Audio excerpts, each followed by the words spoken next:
The Math Tools section includes 3 very useful tools for geometrical construction.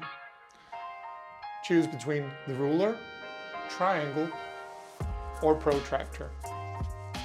To add one of these tools to the canvas, simply click them, drag them around the canvas anywhere on the center of the tool, or use the handlebars at either edge to adjust the length of your ruler.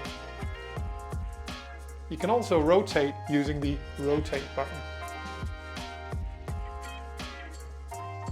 To draw a straight line along the ruler, grab the pen and start drawing close to the edge.